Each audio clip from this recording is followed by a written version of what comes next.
Alex Ansary here. It's probably 4 o'clock in the morning. I'm in downtown Las Vegas, Nevada, across from Oscar's Beef, Booze, Brats. But I'm not inside the hotel.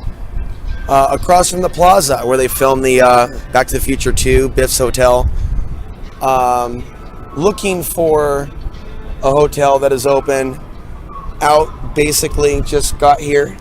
Went to a hotel, and they said that they don't take people in until noon.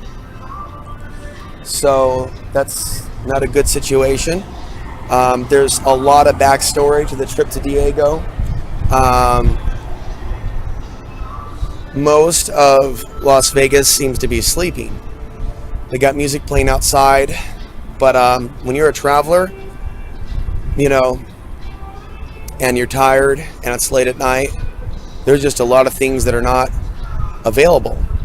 There's security guards telling people to move along as I speak across the street. Not sure what the details are with that. Not sure if it's safe for me to stay where I'm at now.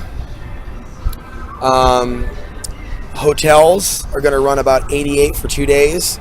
If I can hang in there for another 8 hours, or I can find my way to a Greyhound station, wait for it to open, Amtrak, and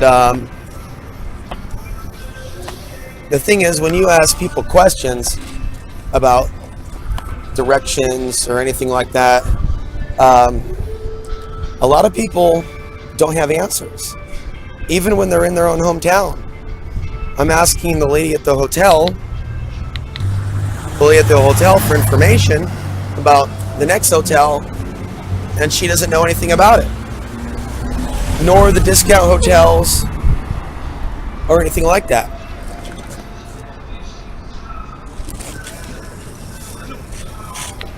A few times I've cried that hard in public, waiting at the McDonald's without a plug-in, wondering how I'm going to survive this on a budget.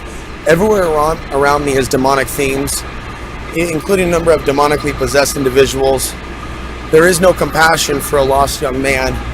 I wasn't even getting accurate information. There's a lot of thugs walking around, some in uniform, some from the streets. You avoid one threat to walk into the other. Guilty by association. So, a lot of construction going on. So Fremont Street is kind of dead. I expected something very different. It's amazing how much some of these cities are falling apart. So it's perhaps 7 o'clock, 8 o'clock. Let's see, the Fremont Street area,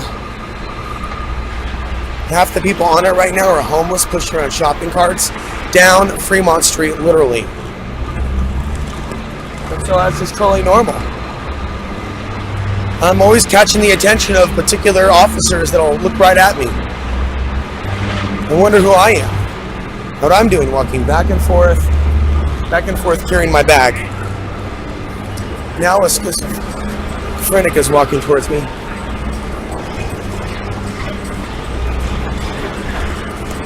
And he definitely does not have a cell phone, but he's not dressed homeless. He's walking back and forth, waving at things that aren't there.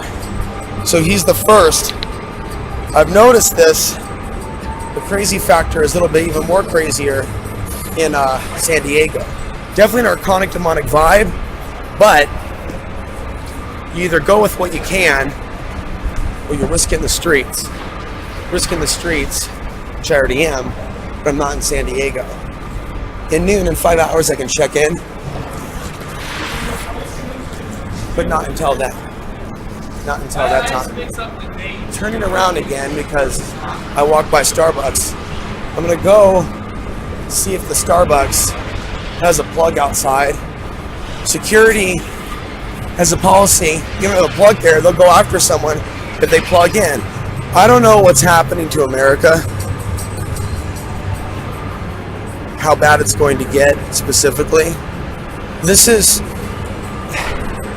There are other things I'll bring up in the podcast, but cognitive impairment is increasing in the men and women that I'm coming across, in particular in my travels. So